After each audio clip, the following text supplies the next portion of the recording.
And welcome back to America Talks Live. I'm Bill Tucker, wrapping up this hour of our special coverage on Election Day. The question is now, what kind of legacy has President Obama left after 8 years in the Oval Office? In fact, maybe we should add, can he do more to add to that legacy? Because there's a great deal of speculation that he intends to do just that in the final couple of months of his presidency. Joining us now to discuss the topic, Newsmax TV anchors and hosts John Bachman and Miranda. They join us from Florida. And from our Washington, D.C. office, Newsmax TV's chief Washington correspondent and White House correspondent, John Gizzi. Great to have you all with us, and I think we're running a double John special throughout the day. So here we go. Let's go to talk to John Bachman and Miranda. This got me so confused because I have such a simple kind of mind. John and Miranda, let's talk about this. There is a lot of speculation that Obama is far from through in adding to his legacy. What do you think of what he's going to leave behind, and maybe what he in fact could leave behind before it's all said and done? Well, one of the things that I thought has been most interesting when you look in specific races and congressional races, one in the Senate and one in the House, you have two Republicans. I think Pat Toomey has a mailer out which features Barack Obama. And I know I've seen one from Darrell Issa talking about how Issa and Barack Obama worked together on some sort of legislative initiative. I don't know what it actually accomplished. But in those two parts of the country, obviously California, very liberal, but Issa's district is conservative enough to get him elected. And Pat Toomey in the Senate race in Pennsylvania, he has had to walk that tightrope between between supporting Donald Trump and not supporting Donald Trump. And, going to the well and using Barack Obama in some sort of mailer on a Republican. I don't think anyone would have predicted that based on the reaction from Republicans in Congress once he took that seat in the Oval Office. Yeah, but Miranda, isn't that pretty much the case for a lot of these guys, guys and gals around the country? There's a weird line that they have to walk. We've certainly seen that with Senator Kelly Ayotte as she's tried to win her re-election campaign. It's hurting her. Yeah, and then she's tried to distance from her. Right now, he's got, like a 2-point lead? That part of it, I think, is probably just one of those regional things that's always going to exist. Yeah, I think this is going to be a hard year for a lot of Republican senators. They're definitely going to have to go back to the drawing table after this and I don't know. I'm not so sure. Reevaluate the situation. You don't think so? I think it's going to be pretty disparate in terms of what we see, and it's going to be specific on where those races take place. You look at Joe Heck in Nevada. Did I say it correctly? I'm so confused now. Nevada. Where's Ed when you need him? Because he would be. I think, and John, I'm going to let John Gizzi jump in here too because he can correct me, but I think some places will see reverse coattails. Some place I think it will be helping these congressional candidates in their allegiance to Donald Trump. It just depends on what part of the country that's in. Yeah, John, what say you? It all depends on what part of the country it is. Now, it is inarguable that straight ticket voting has grown in the last 10 years tremendously to the point that I believe in some states, when you add up all of the figures, 80% of them have voters who vote down the line.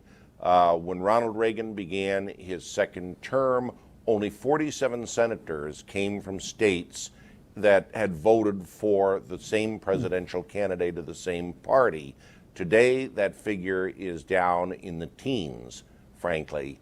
The fact is that now there's more straight ticket voting, but I do believe that's going to change dramatically because there's such a disparate nature between the top of the ticket and the senators and House members who are there.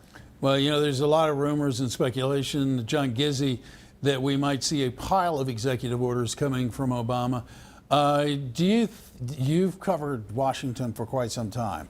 A, would you be surprised if he did it? And B, do you think he really is going to leave office with that kind of sour taste in the electorate's mouth?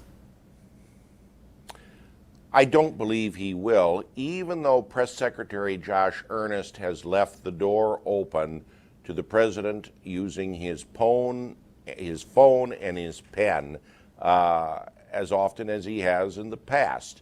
The fact is that he ends on a fairly high note as a popular president.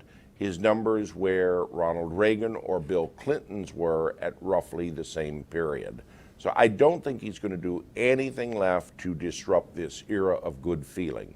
John Bachman and Miranda, I got to ask you, Do you agree with I think- Mr. Gizzi? I agree with what John said, though. I do agree with Mr. Gizzi, and I think if President Obama is going to set one thing that's in his sights on during his official lame duck status, it might be that Supreme Court nomination that's hanging out there. We have heard nothing basically about Merrick Garland and that Supreme Court nomination. If Hillary Clinton wins, I would imagine he might leave that seat open, or maybe that's some bargaining chips with the current Congress right now. Do they think Merrick Garland is a better bet than whomever Hillary Clinton might nominate in his stead if he's not the nominee when she gets elected, or Donald Trump gets elected? Well, it's Which he actually won't be if interesting. Donald Trump gets elected, It it will be interesting what his main priority is in this lame duck session. Well, it'll be interesting to see before I let the two of you go, because I know you got to get ready for the next hour. But Miranda, I'm curious. The signature piece of legislation for President Obama is Obamacare. I don't think there's anything he can do to fix it at this point, not before he leaves. But with that tarnished, does that really, or with it collapsing, does that tarnish his reputation, do you think? I don't think so. I don't think so at all. I mean, I know it's a very simple answer, but I don't think so.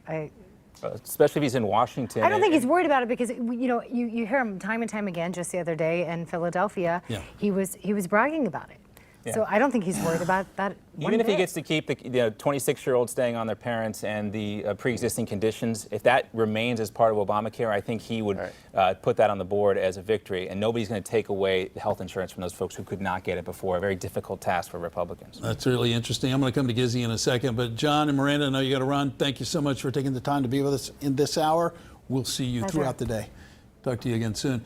All right, let's go back to Gizzi. John, do you think, as a matter of fact, Miranda and John might be right? As long as we get to keep certain key pieces of this, he gets to keep the legacy that is attached to Obamacare, because it is a signature piece of legislation. It's the kind of thing politicians love to hang their reputations on and their legacy on, and it appears to be in danger, at least to me. It certainly is, and when you look what the cost of premiums are, and plus the ballooning of the number of people on Medicaid, I think the system is going to crater within a period of months. And whomever the 45th president is going to have to start from scratch.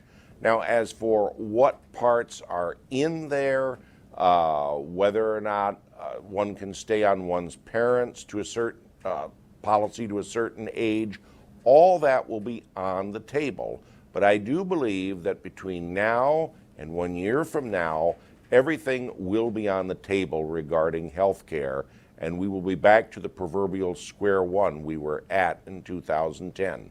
I might add, keep your eye on Senator Cassidy, Bill Cassidy of Louisiana, who is a physician and has crafted an alternative plan just in case Obamacare goes down the tubes. Well, look, it functionally, John, as you well know, is collapsing now. Back in the middle of the summer, we had 17 and 23. The exchange is bankrupt. We're expected to lose more by the end of the year.